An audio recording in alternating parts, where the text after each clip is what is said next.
Ini kita akan membahas di surat Al-Baqarah ayat 120 sampai dengan 121. Baik, untuk mempersingkat waktu, saya persilakan Pak Ustaz untuk memberikan materi. Bismillahirrahmanirrahim. Assalamualaikum warahmatullahi wabarakatuh. Alhamdulillahirabbil alamin. Wal 'aqibatu lil muttaqin wa la 'udwana illa 'alal zalimin. Asyhadu an la ilaha illallah wahdahu la syarika lah. Iyyahu na'budu wa iyyahu nasta'in wa asyhadu anna Muhammadan 'abduhu wa rasuluh as-shadiqul wa'dul amin. Allahumma shalli wa sallim ala sayyidina Muhammadin wa ala alihi wa ashabihi ajma'in. Rabbi shrah li sadri wa yassir li amri wahlul 'uqdatam min lisani yafqahu qawli. Allahumma anfa'na bima 'allamtana wa 'allimna ma yanfa'una wa zidna 'ilman. Allahumma inna nas'aluka 'ilman nafi'an wa rizqan thayyiban wa 'amalan mutaqabbala. Allahumma inna na'udzu bika min 'ilmin la yanfa' wa min qalbin la yakhsha' wa min nafsin la tashba' wa min da'watin la yustajabu laha. Faya ibadallah, usi nafsi wa iyyakum bi taqwallah wa ta'atihi la'allakum tuflihun. Ma'asyiral hadirin, jamaah yang dimuliakan oleh Allah Subhanahu wa taala. Alhamdulillah, kita panjatkan puji syukur kehadirat Allah di Ahad pagi ini. Allah pertemukan kita kembali dalam majelis yang diberkahi oleh Allah insyaallah. Majelis yang merupakan bagian dari Raudhatul Jannah, taman-taman surga, sehingga membuat kita betah berada di dalamnya, membuat kita semangat untuk selalu mampir ke taman surga. Dan mudah-mudahan dengan ini akhirnya membuat kita nanti bisa betul-betul masuk ke dalam surga Allah Subhanahu wa taala. Dan semoga juga setiap upaya kita menjadi hamba-hamba Allah yang bertakwa, Allah ganjar dengan kebaikan yang besar. Pagi ini kita datang ke masjid sholat berjamaah, ini perjuangan. Habis sholat kita duduk lanjut dengan taklim, ini juga perjuangan. Ya, saya juga datang kemari perjuangan. Ya, harusnya saya lagi di puncaknya nih. Dari kemarin itu saya di puncak. Ya, cuma karena Ahad subuh harus kemari, saya izin sama yang lain. Mohon maaf, saya harus balik dulu. Jadi semalam saya baru pulang sampai rumah jam 11. Nah, pagi ini bisa hadir kembali. Sama-sama ngadem sih, di sana ngadem, di sini ngadem. Di sana ada rapat. Kemudian di sini juga ya, kita bermajelis. Ya, semoga akhirnya semua yang kita lakukan ini menjadi kebaikan kita di sisi Allah Subhanahu wa taala. Jamaah yang dimuliakan oleh Allah, kita lanjutkan pagi ini ayat 120 dan ayat 121 surat Al-Baqarah. Ada yang sudah coba buka dan baca-baca di rumah? Belum ya? Padahal Jumat kemarin udah diumumin ya. Ayat 120 dan 121 gitu. Kirain saya ada inisiatif lihat dulu coba. Ternyata belum. Harus dibacakan juga. Allah berfirman, A'udzu billahi minasyaitonir rajim. Bismillahirrahmanirrahim. Walan tarda 'ankal yahudu walan nasara hatta tattabi'a millatahum. Qul inna hudallahi huwal huda wa la in ittaba'ta ahwa'ahum ba'da alladhi ja'aka minal 'ilm ma laka minallahi min waliyyin wala nasir. Alladzina atainahumul kitaba yatlunahu haqqa tilawatihi ulaika yu'minuna bihi wa may may yakfur bihi fa ulaika humul khasirun. Walan tardo, tidak akan rela, tidak akan senang, tidak akan ridho angka kepadamu al-yahudu, orang-orang Yahudi, walan nasara, begitu juga orang Nasrani, hatta, sehingga atau sampai tattabi'a, kamu mengikuti millatahum, agama mereka. Qul, katakanlah, inna hudallah, sesungguhnya petunjuk Allah itulah wal huda, adalah petunjuk yang benar. Wala in ittaba'ta ahwa'ahum, dan sesungguhnya jika kamu mengikuti kemauan mereka,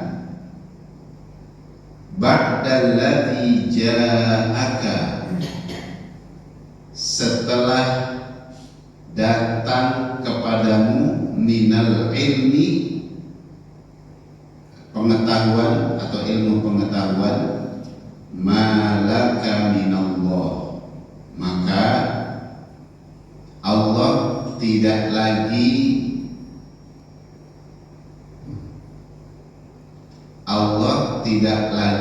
bagimu min waliyyin wala nasir, menjadi pelindung dan penolong. Maka Allah tidak lagi menjadi pelindung dan penolong bagimu.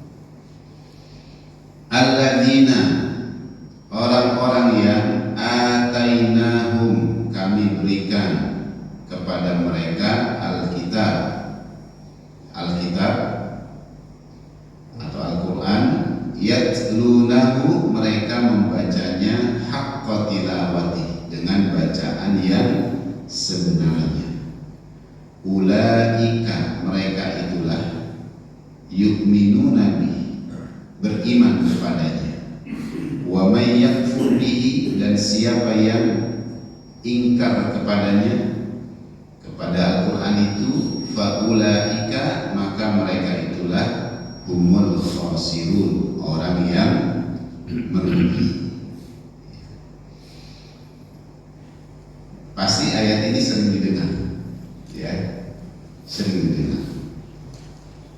Dan maka ini menjadi sesuatu yang menarik, ya, untuk kita pahami dengan lebih baik.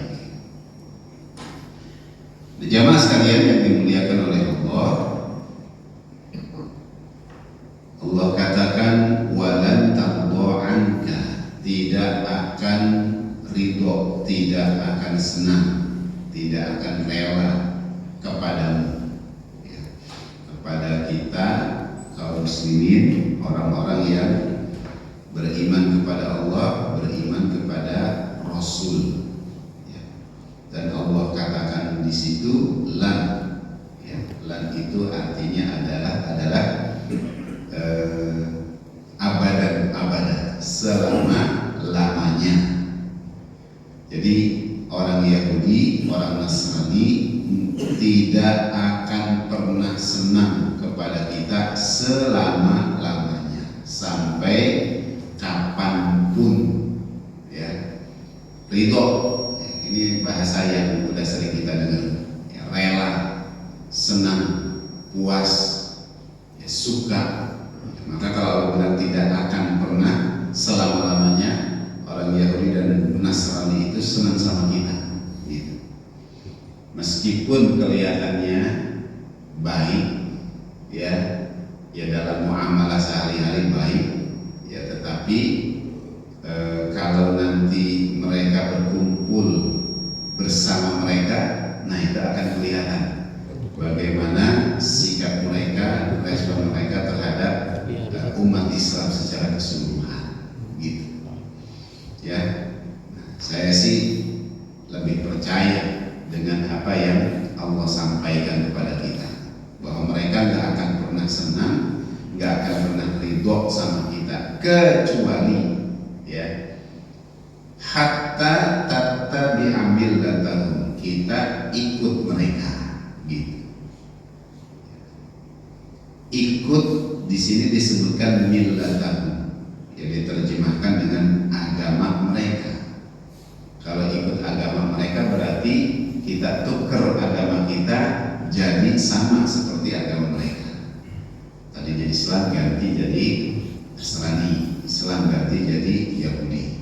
Ya, kalau sampai begitu mereka senang. Tapi umat Islam itu bisa ikut agama mereka, wah ini perjuangannya besar dan pasti akan lebih banyak penolakannya.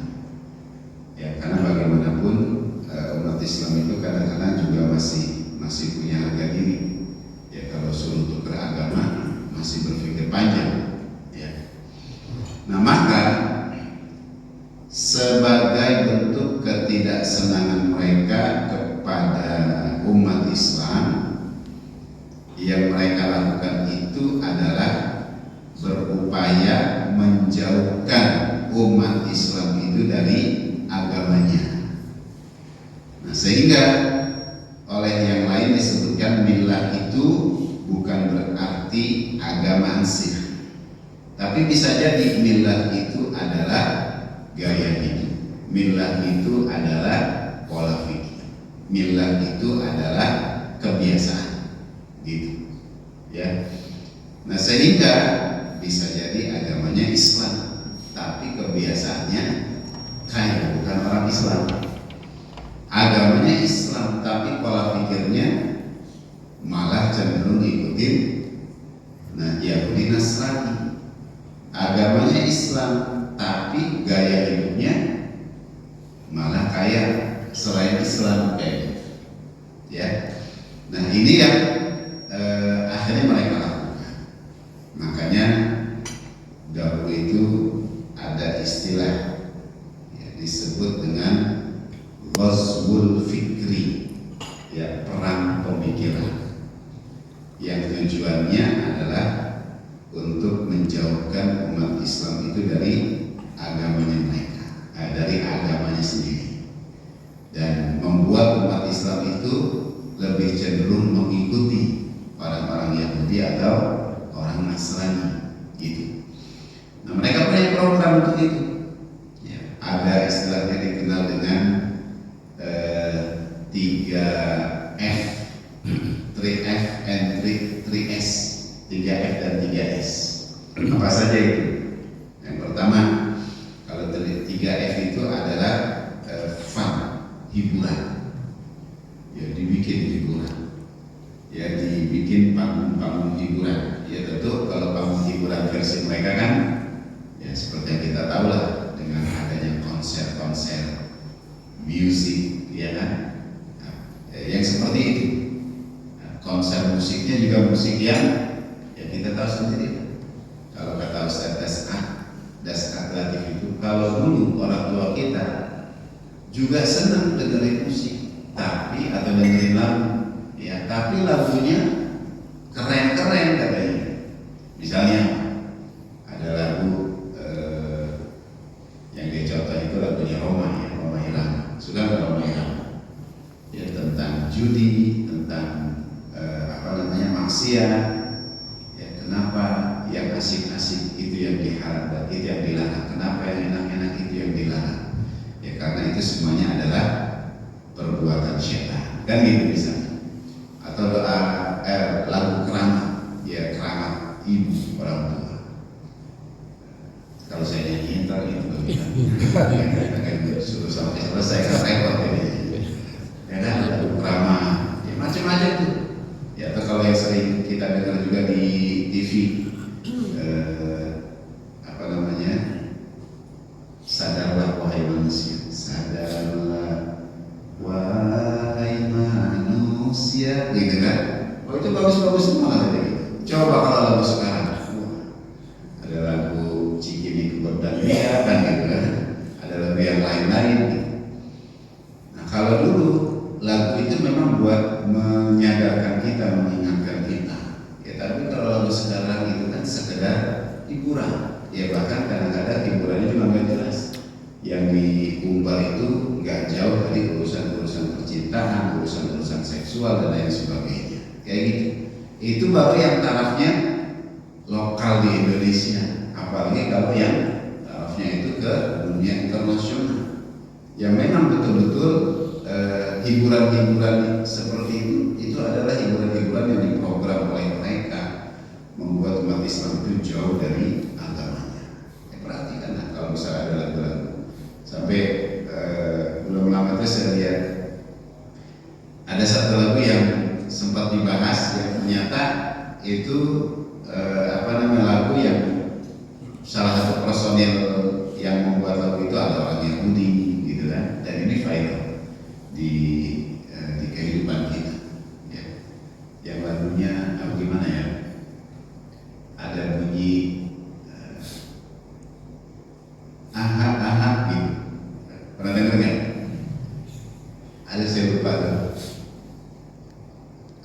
Yang ini orang Korea ya, orang Korea, tapi itu viral lagunya ini ya. Dan ternyata dijelaskan ya ini termasuk lagu yang dibuat atau diprogram untuk menjauhkan umat Islam itu dari kebaikan. Bahkan di sini ini lagu yang isinya anjuran untuk melakukan kemaksiatan, melakukan dosa. Jadi dari hiburan, kemudian dari makanan, food itu juga sama. Ya, dibuat makanan-makanan yang secara tampilan kelihatannya enak, secara rasa dibilangnya lezat, tapi kosong gizi. Ya nggak ada gizinya. Ya, seperti fast food itu kan, ya makanan-makanan yang cepat saja. Ya, di sisi lidah enak, tapi kandungan gizinya enggak ada. Ya bahkan makanan-makanan olahan tersebut itu justru malah kalau jangka panjangnya itu akan berdampak terhadap kesehatan kita, kayak ya dari sisi makanan. Maka udah bener emang makanan yang dulu biasa disajikan sama orang tua kita kan? Ya makanannya apa? Tempe, tahu bisa gitu kan? Ya terus pecel, gado-gado itu justru makanan-makanan yang sehat sebenarnya. Ya meskipun memang menyiapkannya itu butuh waktu, ya tapi terbukti. Ya kalau makanan sekarang banyak penyakitnya. Itulah kenapa orang sekarang itu ya mudah terserang penyakit, karena memang tidak memperhatikan makanan, tidak memperhatikan kandungan gizi, ya apalagi kehalalannya. Ya, yang penting enak di lidah, mengenyangkan perut. Ya, tetapi dampaknya ternyata luar biasa. Ada anak usia 3 tahun cuci darah, 3 tahun cuci darah. Ya, kenapa bisa cuci darah pada di usia yang sekecil itu? Ternyata sama ibunya setiap hari dikasih minuman kemasan. Ya, judulnya sih susu gitu kan, tapi susu kemasan kotak-kotak begitu, 1 hari sampai 3 kotak dikasih. Ya, akhirnya kena ginjalnya, cuci darah dalam usia 3 tahun. Ya, yang SD lebih banyak lagi. Ya, semuanya berasal dari makanan dan minuman. Gitu. Emangnya segar begitu diminum, ya kan? Apalagi kalau lagi capek, panas, minumannya dingin, tapi masya Allah, ternyata dampaknya luar biasa. Ya, dari sisi makanan, dikampanyekan makanan-makanan fast food itu makanan-makanan yang keren, makanan-makanan yang kekinian, ya, makanan-makanan yang penuh gaya, tapi ternyata kosong dari gizi dan berdampak buruk dalam jangka panjang untuk kesehatan kita. Fashion, pakaian juga sama, ya, dikampanyekan pakaian modern itu adalah pakaian yang membuka aurat, ya, sedangkan pakaian-pakaian yang menutup aurat itu adalah pakaian yang ketinggalan zaman, kan? Maka dibikinlah fashion show dengan pakaian-pakaian yang aneh-aneh. Ya, kalau saya lihat kadang-kadang garing-garing juga, baju apa kayak begitu kan? Ya aneh sendiri kita melihatnya. Sampai saya mikir ada apa orang yang memakai baju begitu? Ternyata ada, gitu kan? Wah luar biasa. silakan pakaian yang menutup aurat dipakai ketinggalan zaman. Dan pola pikir yang seperti ini kan akhirnya juga mulai menyusup ke bahkan kalangan umat Islam sendiri. Ada yang nggak percaya jilbab itu perintah Allah, yang mengatakan jilbab itu budaya orang Arab, ya. Padahal kalau lihat orang Arab sendiri, ya mereka asalnya memang nggak pakai jilbab, ya. Coba aja lihat, kayak sekarang orang Arab di Riyadh sama aja kayak di Jakarta, sama aja kayak di Eropa, ya. Yang perempuan nggak pakai jilbab biasa di sana.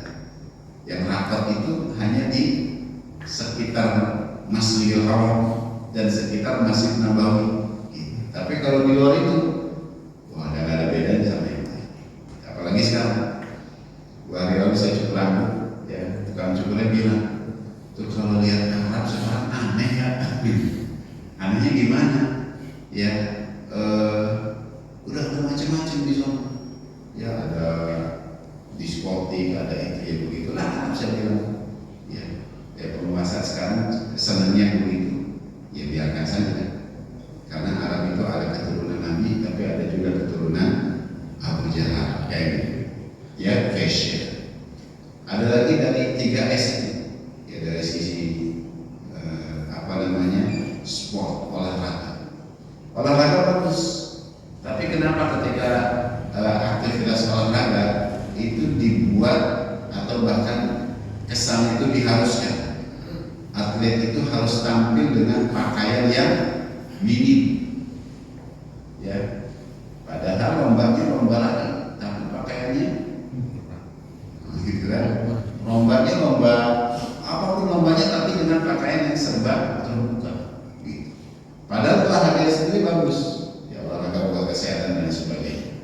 Tapi di program, ya ketika ada kegiatan olahraga, maka setiap atlet itu harus tampil dengan pakaian yang sangat minim, kayak gitu. Ya, semua jenis olahraga, ya jadi nggak lepas dari masalah seksualitas, nggak lepas dari masalah perjudian dan sebagainya. Ya termasuk sepak bola yang disebut olahraga masyarakat dunia. Tapi luar biasa kalau lihat aktivitas perjudian di olahraga sepak bola itu sangat besar, ya. Dari sisi olahraga juga begitu. Kemudian dari sisi apalagi lagu-lagu seksualitas, ya, jadi dikampanyekan. Ya kalau sekarang yang ramai itu adalah masalah LGBT, ya harus diterima sebagai hak asasi manusia.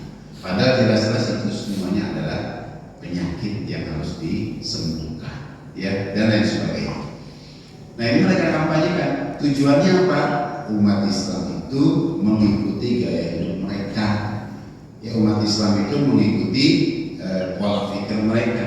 Meskipun kata mereka nggak apa-apa, biarin umat Islam itu nggak menukar agamanya, tapi dibuat bagaimana umat Islam itu jauh dari agamanya. Nah jamaah sekalian yang dimuliakan oleh Allah, Rasulullah itu memang sudah juga mensinyalir bahwa orang Islam ini kelak akan mengikuti jejaknya orang-orang kafir.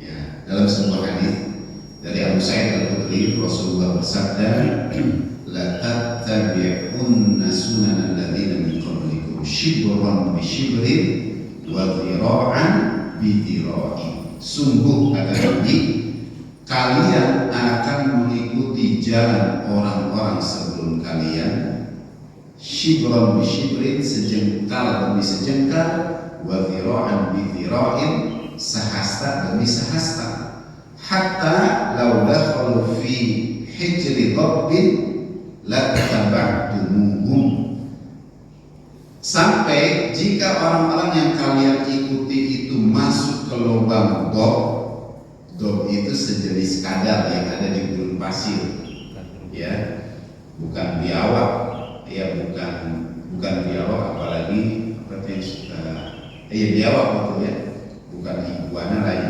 dob, dan ini binatang yang halal juga untuk dimakan, ya, tapi Nabi gak suka makan dob ini, halal tapi beliau gak suka, ya.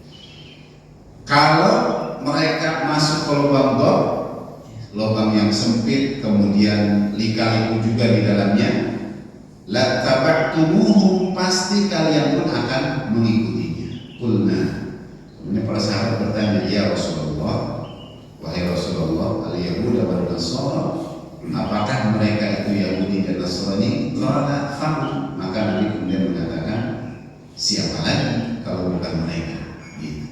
Ya. Jadi memang ini sudah menjadi firasat dari Nabi Shallallahu Alaihi Wasallam bahwa umat Islam itu kelak akan mengikuti mereka. Ya kan? Allah sudah sampaikan juga, orang Yahudi Nasrani itu nggak akan senang sama kita sampai kita mengikuti mereka. Nah, jamaah sekalian yang dimuliakan oleh Allah, maka dari ayat ini sesungguhnya ini ada sebuah hal yang perlu kita ketahui tentang larangan tasyabbuh, larangan untuk meniru-niru atau mengikuti mereka, menyerupai mereka, orang Yahudi dan Nasrani. Dalam hadis Nabi Shallallahu Alaihi Wasallam, Rasulullah bersabda, "Man tashabbaha biqaumin fahuwa minhum." Siapa yang menyerupai satu kaum, maka dia termasuk bagian dari mereka. Hadis yang lain Rasulullah bersabda, "Laisa minna man tashabbaha bighairina." Bukan termasuk golongan kami siapa saja yang menyerupai selain kami. Ya. Hadis yang lain Rasulullah mengatakan, ini penjelasan dari ulama, annal musyabahata fil umuri dhahirah turithu tanasuban wa tasyabuhan fil akhlaq wal a'mal. Keserupaan dalam perkara lahiriah, ya, bukan dalam urusan agama, dalam urusan lahiriah, kayak misalnya tampilan, kemudian kesenangan terhadap gaya hidup, kemudian terhadap makanan dan sebagainya, maka itu bisa berpengaruh terhadap keserupaan dalam akhlak dan amalan. Walihada nuhina an musyabahatil kufar. Oleh karena itu kita dilarang menyerupai orang-orang kafir, ya, dari gaya bicara, dari tampilan dan sebagainya, nggak boleh. Makanya Nabi itu selalu tampil beda dibandingkan dengan orang kafir, orang Yahudi, orang Nasrani. Ya, kayak misalnya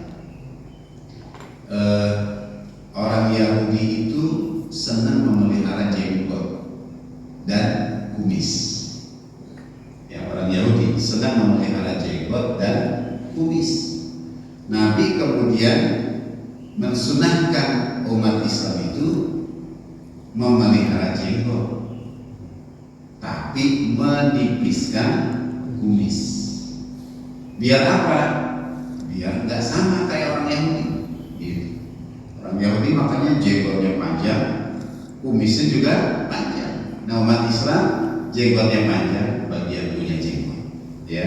Kemudian kumisnya ditipiskan, dirapikan, gitu. Biar nggak beda, biar beda dengan orang-orang Yahudi. Muharram, 10 Muharram, hari Asyura. Orang Yahudi puasa. Kenapa puasa? Mengagungkan Nabi Musa yang selamat dari kejaran Fir'aun, sehingga Nabi Musa dan Bani Israel itu selamat dari Fir'aun itu. Maka Rasul kemudian memerintahkan juga umat Islam puasa di tanggal 10 Muharram, puasa Asyura itu. Tapi kemudian Nabi mengatakan, kalau tahun depan menunggu sampai aku akan puasa juga di tanggal 9. Tujuannya buat apa? Membedakan puasanya umat Islam dengan puasanya Yahudi. Kalau Yahudi puasanya cuma 10 Muharram, kalau umat Islam tambahin 1 hari sebelumnya atau 1 hari setelahnya. Jadi 9 dan 10 atau 10 dan 11. Tujuannya apa? Biar beda dengan orang Yahudi. Gitu. Ya. Nah, jadi dari ayat ini ada juga perintah buat kita itu untuk berbeda dengan orang Yahudi. Jangan menyerupai mereka. Nah, jamaah sekalian, Ibnu Jarir mengatakan yang dimaksud dengan firman Allah di ayat ini, "Wala tarwa anka yahudu wala nasara hatta tattabi'a millatahum." Itu adalah Allah ingin katakan kepada Rasulullah, kepada Muhammad, orang Yahudi dan Nasrani itu nggak akan pernah rela, nggak akan pernah senang kepadamu. Maka nggak usah kamu capek-capek cari usaha, cari hal yang membuat mereka itu mau sejalan denganmu.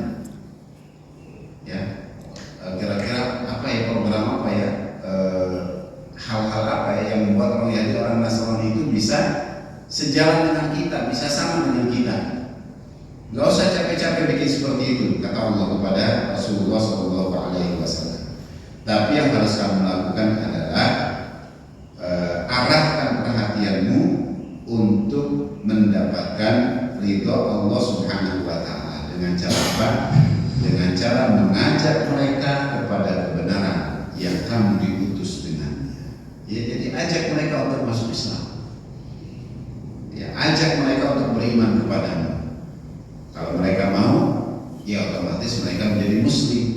Tapi kalau nggak mau, ya sudah, biarkan mereka dengan agamanya, dan kita nggak perlu capek-capek buat bikin program yang membuat mereka itu mau bisa sejalan dengan kita. Ya makanya itu para ulama sepakat, ya ulama. Kalau saya melihatnya ulama-ulama yang hanif, ya kegiatan-kegiatan yang modelnya doa bersama antar pemeluk agama, itu nggak pernah diajarkan dan nggak bisa digunakan. Ya, apalagi kalau acara-acara bersama dalam upacara keagamaan, nggak boleh. Ya, umat Islam disuruh ikut ya sebagai bentuk toleransi, ikut memperingati atau menghadiri Natal umat lain misalnya, nggak boleh. Ya, karena ini penjelasan dari Ibnu Katsir ya seperti ini. Ya, yang harus kita lakukan, ajak mereka kepada agama kita. Ya, karena Islam itu memang agama dakwah. Ya, jangan kemudian malah mencampur adukan apa yang ada di dalam Islam dengan yang lain. Ya. Nah, jamaah sekalian, ini menjadi ujian buat kita umat Islam, khususnya ketika kita ada di akhir tahun, di awal tahun yang Masehi. Itu kan selalu ramai. Kalau dari bulan Desember aja kan seruan-seruan toleransi atau umat beragama itu selalu kencang. Tapi kan yang jadi sasaran toleransi itu bukan siapa-siapa kecuali umat Islam. Mereka mau umat Islam itu ketika mereka merayakan hari raya mereka, ya ikutan juga. Maunya begitu. Ya. Makanya saya posting di tulisan, ya saya copy tulisan orang lain itu, Indonesia ini kebablasan dalam urusan toleransi antar beragama. Dan yang mirisnya itu adalah umat Islam itu, yang umat Islam Indonesia dipaksakan ya untuk menerima toleransi. Ya, contohnya dia tuliskan, dia pergi ke stasiun Senen, ya belum lama ini, kemudian di sana itu wah pernak-pernik, ya segala macam pernak-pernik hari Natal itu dipasang di mana, mulai dari pohon cemara dengan hiasan Natalnya, kemudian segala macam dipasang, ya. Padahal kata dia justru di negara-negara yang mayoritas Kristen itu, di fasilitas publik, fasilitas umum itu nggak kayak begitu, gitu. Ya, nggak lebay kayak di Indonesia, gitu kan. Kalau dipasang ini segala macam, biasa aja di sana juga. Bahkan ada yang khususnya di tempat-tempat umum seperti itu, ya kayak di terminal bus atau di bandara dan sebagainya, stasiun kereta, ya nggak ada pernak-pernik Natal yang seperti. Padahal secara masyarakatnya mayoritas Muslim. Kok kenapa justru yang kayak di Indonesia ini mayoritas Muslim itu dipaksakan? Ya harus seperti itu. Nah, jamaah sekalian, ini yang patut menjadi perhatian kita. Ya kita ini kan sudah diajarkan toleransi jauh-jauh hari oleh ulama-ulama kita. Ya toleransi kita itu adalah dengan apa? Membiarkan, memberikan kelapanan, memberikan keleluasaan kepada mereka untuk melaksanakan ibadah mereka itu dengan dengan tenang, dengan aman, tanpa ada gangguan apapun, silakan minta. Nggak usah pakai ngajak-ngajak kita buat ikut meramaikan apa yang sedang mereka laksanakan. Itu toleransi sesuatu yang sudah berjalan lama sekali. Jangan kemudian malah diacak-acak, yang memaksakan kita toleransi, tapi sesuai dengan versi mereka toleransi. Gitu. Ya, nah ini yang disampaikan oleh Allah menurut Ibnu Jarir. Ajak mereka kepada Islam, ajak mereka untuk beriman kepadamu. Kalau mereka nggak mau, ya sudah silakan, jalan di keyakinan mereka, dan kita nggak perlu repot-repot yang memikirkan atau membuat mencari hal yang bisa membuat menjadikan mereka rela dan sejalan dengan kita.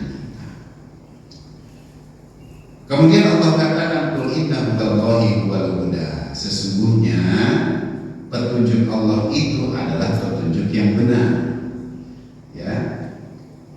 Maksudnya, katakan hai Muhammad, sesungguhnya petunjuk Allah yang Allah telah mengutusmu dengannya itu adalah petunjuk yang sebenarnya. Itu adalah agama yang lurus. Itu adalah agama yang benar, agama yang sempurna, agama yang menyeluruh. Kalau udah begitu, ngapain pakai cari yang lain? Kalau udah begitu, ngapain perlu dimodifikasi dengan yang lain? Nggak perlu. Islam itu udah hebat, Islam itu udah lengkap, Islam itu udah sempurna. Jangan terpengaruh dengan yang lainnya, dengan selain Islam. Nyari yang baik dari selain Islam. Orang di Islam udah ada semua, gitu kan? Ngapain? Jadi Islam itu sempurna kan? Tiga hal. Pertama, Islam itu sempurna dari sisi waktu, disebut syumuliyatuz zaman. Ya, maksudnya gimana? Dari dulu sampai sekarang, Islam itu agama yang sudah dibawa oleh Nabi pertama sampai Nabi terakhir. Dari Nabi Adam sampai Nabi Muhammad yang dibawa apa? Gak ada lain kecuali Islam. Orang semboyan mereka sama, dakwah mereka sama. La ilaha illallah. Tidak ada Tuhan kecuali Allah. Nabi Isa sama juga, semboyan begitu, la ilaha illallah. Nabi Ibrahim sama juga, semboyan la ilaha illallah. Jadi Islam itu agama yang sejak manusia pertama diciptakan itu sudah dan menjadi misi yang disampaikan kepada manusia yang hidup sesuai dengan zamannya. Yang kedua, Islam itu sempurna dari sisi manhajnya, dari sisi ajarannya, syumuliyatul manhaj. Ya, jadi ajaran apapun atau aspek kehidupan manusia dari sisi manapun itu sudah dibahas dan dijelaskan dalam Islam. Mau cari dari mana lagi? Tidak perlu. Di Islam sudah ada semuanya. Yang ketiga, Islam itu sempurna dari sisi tempatnya, syumuliyatul makan. Islam itu buat semua manusia yang ada di berbagai belahan tempat di muka bumi ini, bukan cuma buat satu kelompok manusia saja. Sebagaimana Yahudi, sebagaimana Nasrani, itu kan cuma buat Bani Israil, ya kan?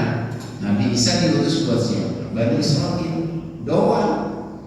Ya, lain dengan Rasulullah diutus buat siapa? Kafatan linnas, buat seluruh manusia. Yang kulitnya putih, kulitnya hitam, ya kulitnya kuning, rambutnya macam-macam, itu buat semuanya. Gitu. Sebagai tanda apa? Sempurnanya agama Islam. Ya maka kata Allah, sesungguhnya petunjuk Allah itu yang terbaik karena ini yang lengkap, ini yang lurus, ini yang benar, yang sempurna, ini yang menyeluruh. Gitu. Nah jamaah sekalian, Rasulullah bersabda dalam sebuah hadis, la tazalu ta'ifatun min ummati yuqatiluna 'ala al-haqqi zahirin la yadurruhum man khalafahu hatta ya'tiya Allah. Akan tetap ada satu kelompok dari umatku yuqatiluna 'ala al-haqqi zahirin. Mereka akan terus berperang membela kebenaran. Ya. Upaya-upaya untuk membelokkan umat Islam ini dari agamanya, ya itu adalah upaya yang pasti akan dilakukan oleh orang Yahudi dan Nasrani. Tapi kata Nabi, akan tampil sekelompok umatku yang akan membela atau yang akan terus berperang membela kebenaran. Jadi upaya membela itu akan dilawan agar umat Islam ini tetap berada di jalan yang lurus. La yadurruhum man khalafahu, tidak orang-orang yang menentang mereka, ya, yang menentang sekelompok dari umat Nabi yang terus berperang membela kebenaran, itu nggak akan bisa memberi mudarat kepada mereka. Hatta yati Allah, hingga datang keputusan dari Allah Subhanahu wa taala. Apakah keputusannya itu Allah memberi kemenangan kepada mereka, atau keputusannya Allah wafatkan mereka dalam perjuangannya, kayak gitu, ya. Maka kalau kita lihat misalnya contoh real negara Timur Tengah yang amburadul itu kan, yang kacau karena perang, ya, karena penguasanya yang nggak benar itu, ya. Maka di tengah kekacauan negara-negara Timur Tengah, khususnya wilayah Syam itu, ya, akan tetap lahir sekelompok umat Nabi Shallallahu Alaihi Wasallam yang berperang melawan penguasa-penguasa itu. Kayak gitu.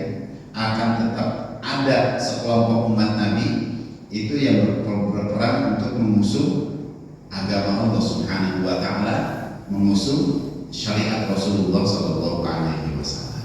Gitu.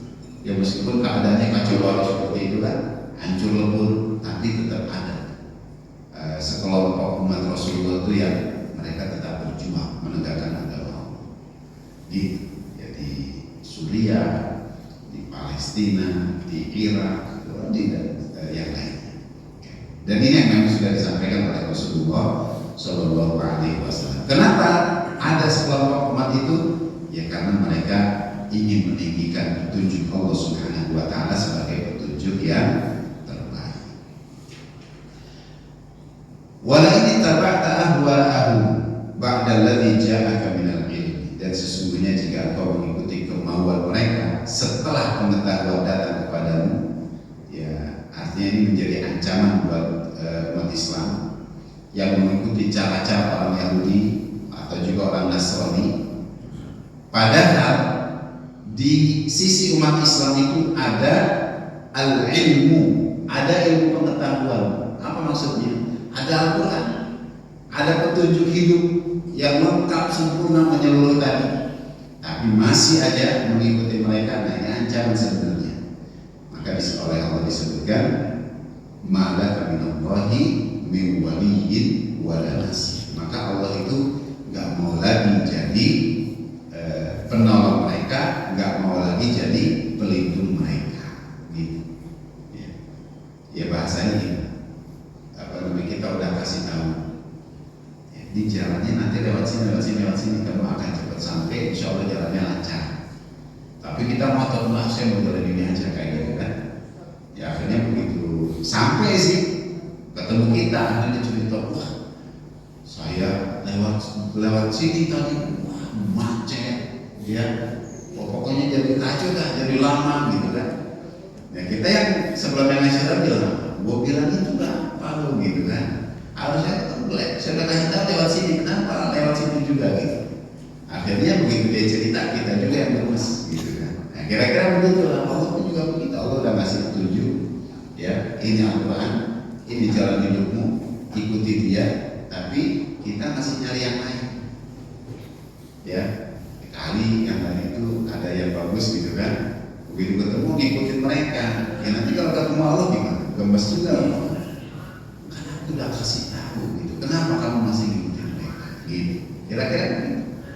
Ya, saya kemarin tahu bahwa ke Puncak hari Sabtu pasti macet. Saya memang berangkat siang. Nah, dapat kabar lagi harus turun. Ya, akhirnya cari alternatif kan dari awal. Kita lewat alternatif. Lewat dari Sumareko terus sudah nyampe ke tempat tanpa lewat jalan utama jalan besar. Ditanya sama teman-teman, jam berapa berangkat? Jam 1. Setengah 3 udah nyampe sono. Kok bisa cepet amat? Ya kan saya tahu jalan alternatif gitu kan. Lewat dalam, nggak ketemu macet. Ya kebetulan memang lagi harus turun dia dibuka kayak gitu. Kok tahu sih? Ya tahu lah kan, dari pengalaman juga udah sering lewat alternatif gitu.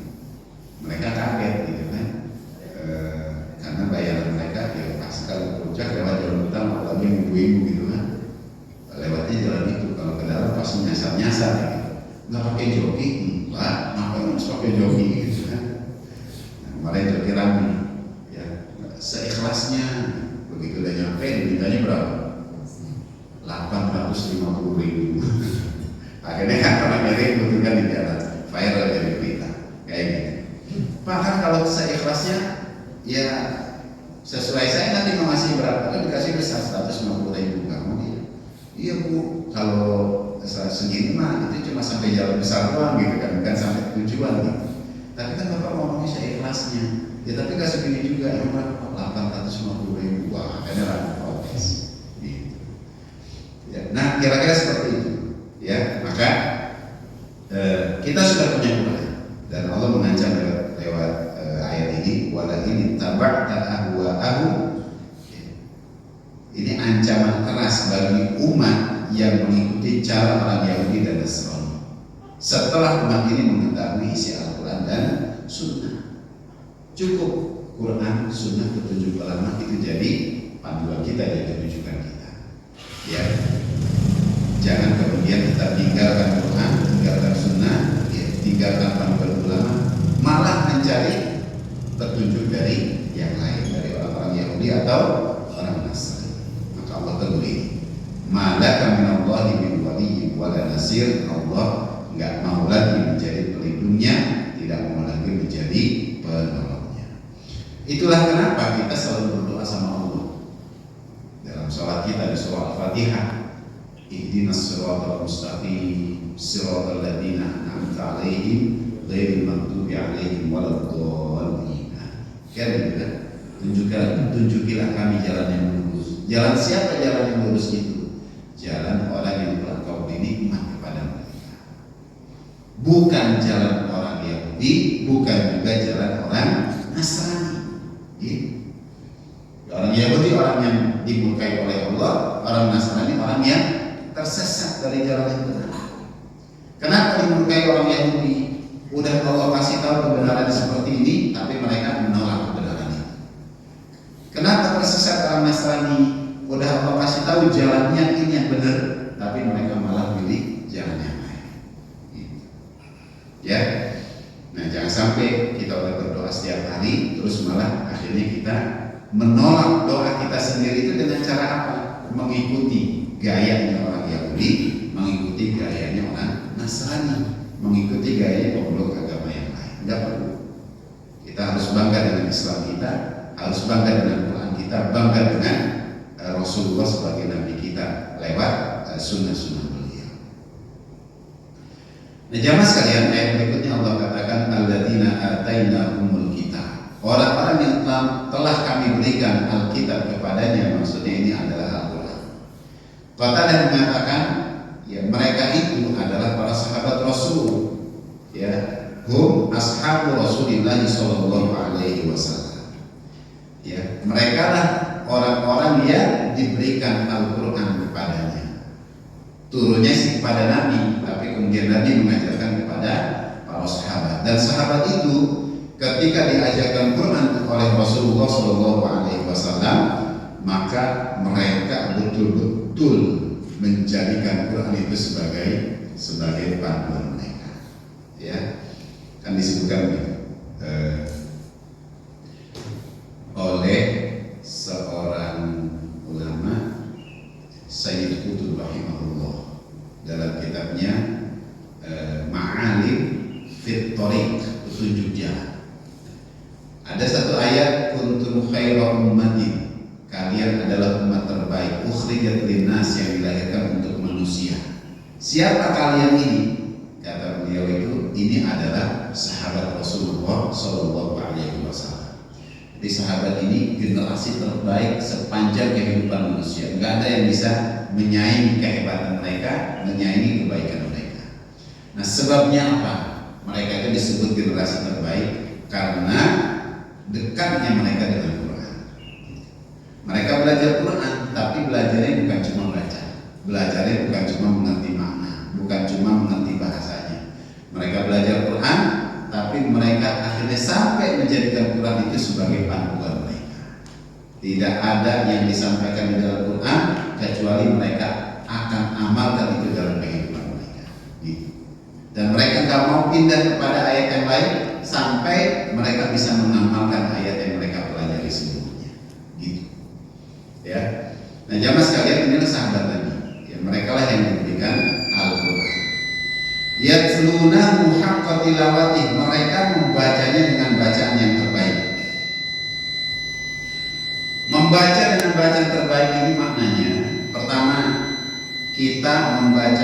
sesuai dengan kaidahnya.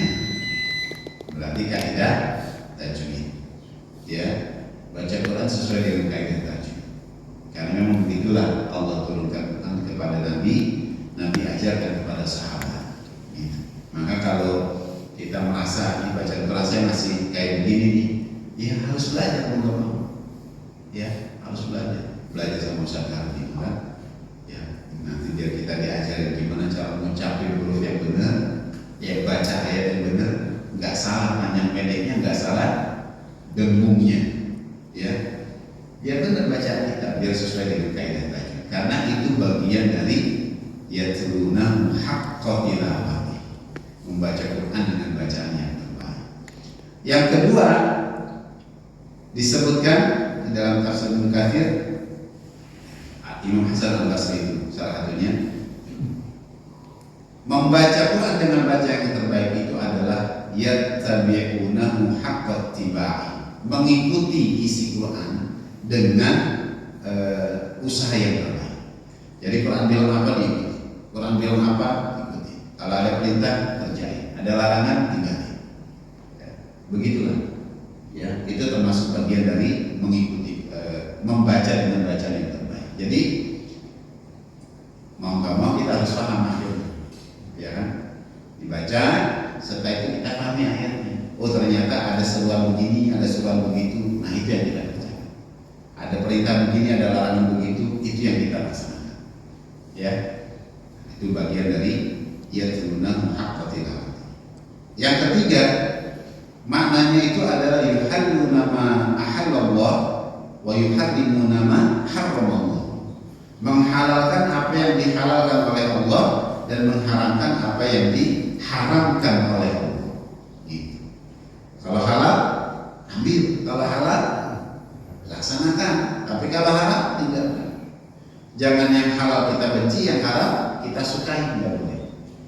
Dalam semua hal. Ya. Termasuk misalnya syariat Allah itu ada yang ringan, ada yang berat. Jangan yang ringan yang ringan doang yang kita laksanakan, yang berat kita tinggalkan. Wah ini mah susah, nggak boleh. Kalau berat kita belum bisa ngerjain, tapi jangan ditolak. Gitu. Ya, kayak dalam kehidupan kita urusan poligami. Ini kan urusan yang berat, khususnya bagi perempuan.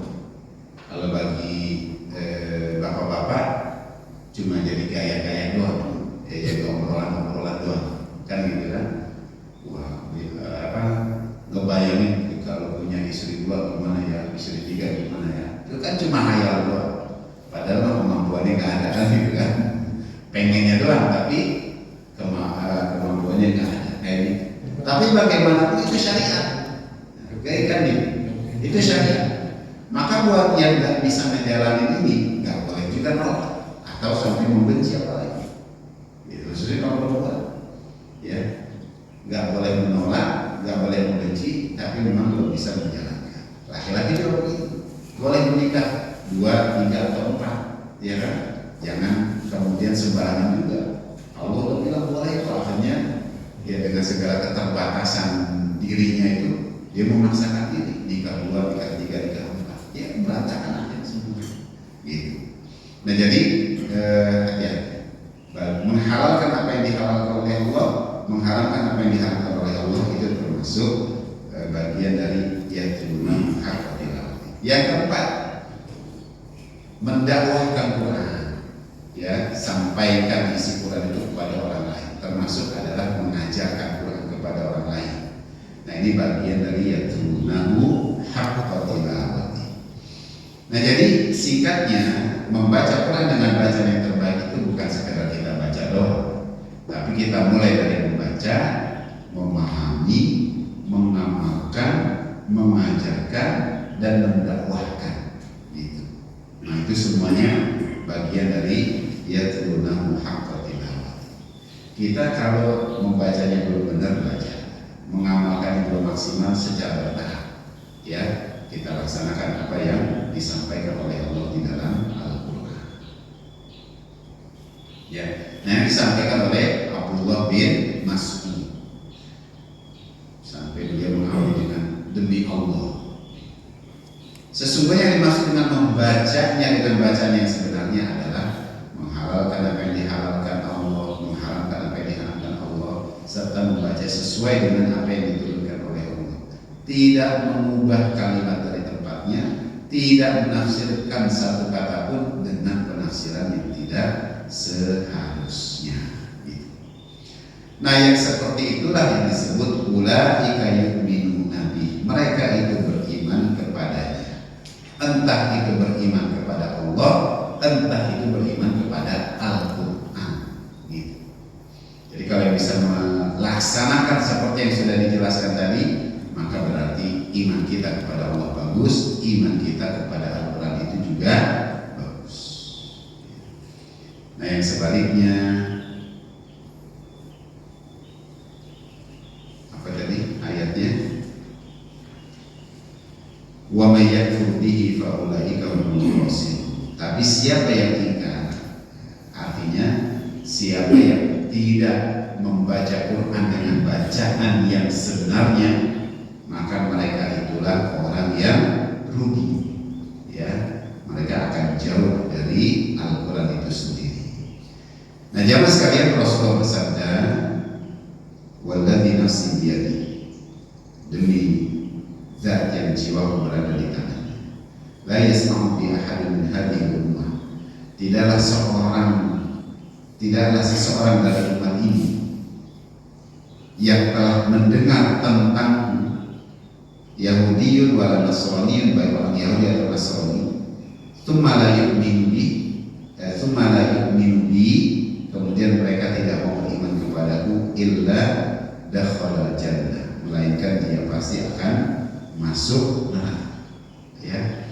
Nah, kenapa harusnya kalau mereka sudah mendengar Rasulullah diutus menjadi nabi akhir zaman, menjadi nabi penutup, rasul penutup, ya, mereka mendengar itu, maka yang harus dilakukan adalah ikut Rasul, beriman kepada Rasul, jadi Muslim. Kalau ikut Rasul kan otomatis jadi Muslim. Tapi kalau mereka nggak mau, ya, maka yang nggak ada lain, berarti mereka kafir. Gitu. Maka nggak ada lagi tuh terminologi ahli kitab setelah diutusnya Rasulullah SAW. Karena harusnya Muslim, harusnya beriman kepada Quran. Gitu. Ya, sedangkan kitab yang lain itu sudah selesai masalahnya dengan adanya Al-Quran. Gitu. Ya, itu bagian dari yatluna haqqa tilawati, yang mengamalkan apa yang ada di dalam Quran. Rasulullah diutus menjadi nabi akhir zaman, menjadi penutup para nabi, maka orang yang mendengar diutusnya nabi harusnya beriman kepada Nabi Muhammad, harusnya mengikuti Nabi Muhammad, yang gak lagi cari yang lain. Nah, otomatis mereka disebut sebagai seorang Muslim. Ya. Nah, jamaah sekalian yang dimuliakan oleh Allah Subhanahu wa Ta'ala, ini yang Allah sampaikan di ayat 120 dan 121, ya, sebuah pengingat dari Allah. Allah sudah memberikan hidayah kepada kita dengan agama Islam, maka pegang teguh agama ini dengan sebaik-baiknya, berbanggalah dengan agama ini, dan kita harus jaga dengan segala upaya kita. Nggak perlu terpengaruh dengan yang lain, nggak perlu mengikuti gaya yang lain, nggak perlu terkecoh dengan yang lainnya. Cukup Islam. Nah, biar kita bangga dengan Islam itu, baca Quran dengan bacaan yang sebaik-baiknya, pelajari Quran dengan sebaik-baiknya, mulai dari membacanya sampai kita bisa mendakwahkan Quran itu kepada yang lainnya. Wallahu a'lam bishawab. Mohon maaf atas segala kekurangannya. Dari saya cukup sekian. Billahi taufiq wal hidayah. Assalamualaikum warahmatullahi wabarakatuh. Ustaz tadi disinggung bahwa orang Yahudi Nasrani itu tidak rela pada Islam. Jadi kalau kita mengikuti hidupnya, pola pikir, nah dalam konteks pola pikir di dunia pendidikan yang maksud saya non Islam,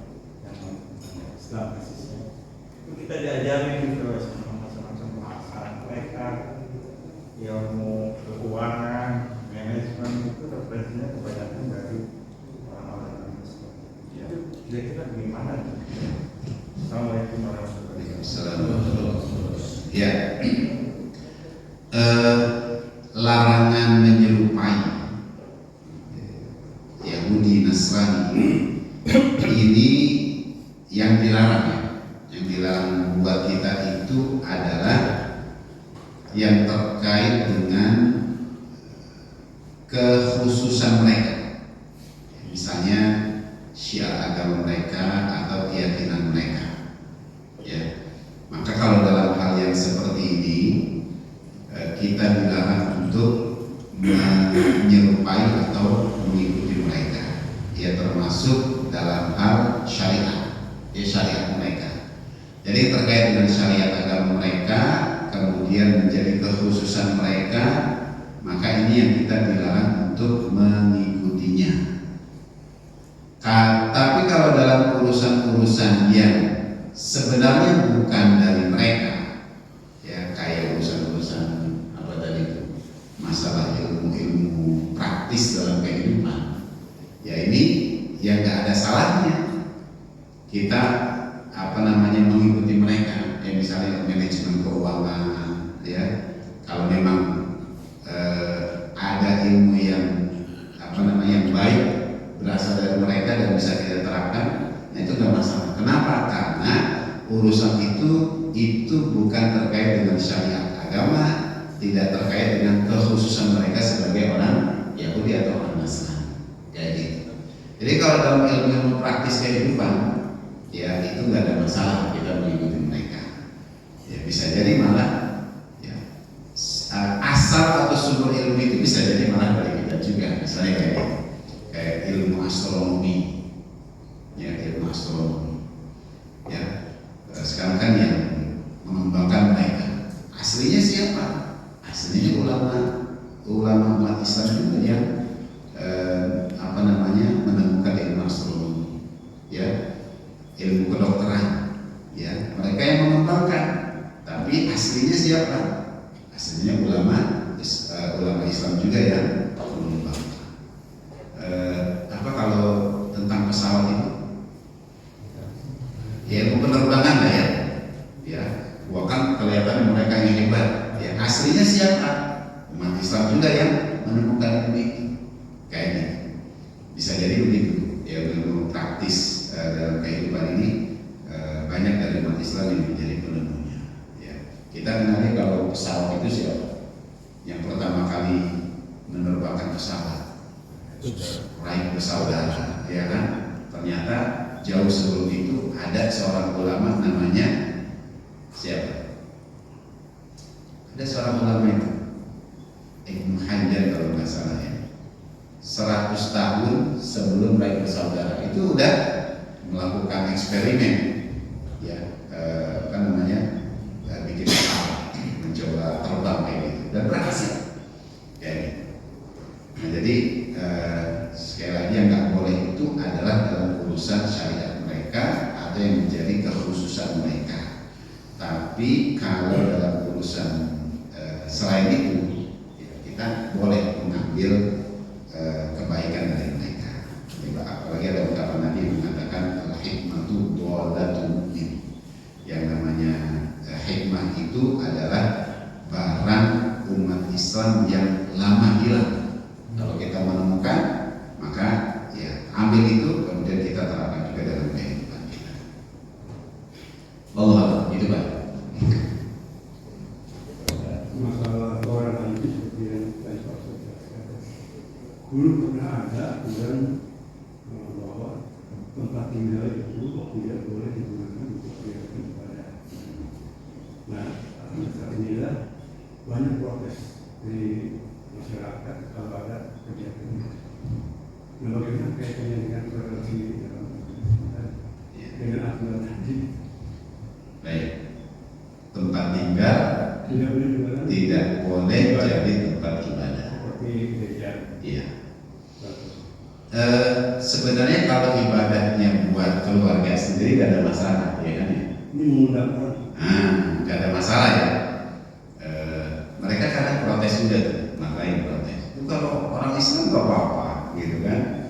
Nadain pengajian, misalkan gitu kan, nggak masalah. Kenapa kalau kita nggak boleh?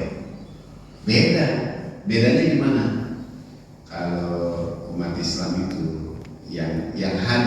siapa? Tetangga sekitar, ya kan?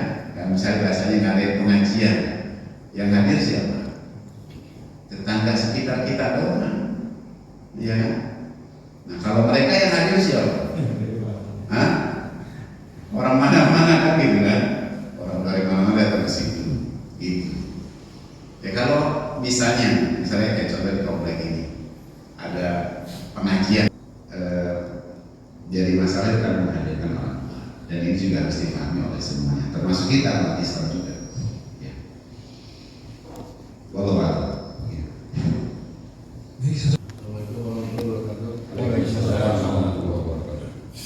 Mengenai ini ucapan hari raya umat lain, Ya. itu kan ya dari tahun-tahun lah yang seperti itu jadi polemik gitu ya. Yang repotnya itu kadang-kadang yang udah di level pemimpin gitu, misalnya kalau misalnya di pemimpin daerah, di wali kota atau bupati gitu.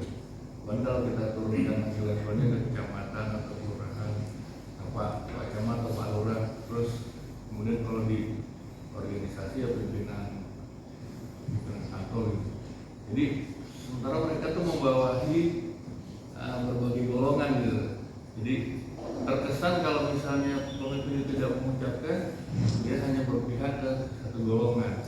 Jadi mungkin beliau tuh berpikir ya udahlah cuma mengucapkan ini, yang penting nggak ada polemik di level bawahnya gitu. Nah itu gimana tadi ini? Ya. Ya, saya merujuk ke apa yang dijelaskan oleh Syekh Ahmad Al-Tayyib, ya. Beliau itu mantan kalau nggak salah, mantan mufti Mesir. Dalam banyak hal ini jadi polemik kita, urusan mengucapkan selamat hari raya kepada agama lain, ya. Termasuk kalau di internal kita itu bersalaman dengan lawan jenis, gitu ya, itu sama. Nah, beliau mengatakan gini, tidak bisa dipungkiri ada perbedaan pendapat di kalangan para ulama tentang masalah itu, ya, termasuk dalam urusan mengucapkan hari raya untuk pemeluk agama lain. Ya, ada yang melarang, ada yang membolehkan, ya, dengan catatan. Nah, dia mengatakan kalau buat masyarakat umum, ya, kayak kita gini ya masyarakat biasa lah, masyarakat umum, lebih aman, lebih baik itu tidak mengucapkan itu. Ya, tapi kalau buat orang Indonesia, yang merujuk kepada penjelasan dari Majelis Ulama Indonesia ya, lewat fatwa mereka yang mengatakan haram mengucapkan selamat hari raya untuk pemeluk agama lain, ya, buat masyarakat umum kebanyakan. Tapi akan beda kasusnya atau beda masalahnya buat orang-orang yang di level pemimpin, gitu kan, sekelas wali kota, presiden, ya, wali kota, gubernur, presiden dan sebagainya, yang masyarakat di bawahnya itu, gitu kan, itu udah berbeda-beda, ya. Dan mereka harus bahasanya itu harus adil juga kayak mereka. Maka kalau buat orang-orang yang ada di level pemimpin, ya, itu dikatakan nggak masalah, ya, ada yang bilang tidak masalah kalau dia misalnya mengucapkan selamat hari raya kepada agama lain, ya, dengan catatan tidak mengikuti keyakinan seperti keyakinannya pemeluk agama tersebut. Jadi ucapannya itu hanya ucapan lisan saja, bukan ucapan yang sampai masuk ke dalam hati mengikuti keyakinan pemeluk agama lain tadi, gitu. Ya, sama kayak bersalaman dengan lawan jenis, ya. Hadis Nabi-nya jelas kan, aku tidak bersalaman dengan wanita. Ini dalam peristiwa Bai'at Aqabah. Yang laki-laki bersalaman dengan Nabi, yang perempuan enggak. Ada yang mengatakan berarti haram bersalaman dengan lawan jenis. Tapi ada yang mengatakan kenapa Nabi enggak bersalaman dengan perempuan pada saat itu yang berbaiat kepada beliau? Karena Nabi pada saat itu udah capek, gitu, udah capek sehingga dengan yang perempuan enggak mau bersalaman, gitu. Sehingga ada yang mengatakan ya dengan perempuan enggak masalah, apalagi kalau udah di level-level pimpinan pejabat gitu kan, itu ketemu banyak orang, nah, susah juga kayak gitu. Nah jadi poinnya ada perbedaan pendapat.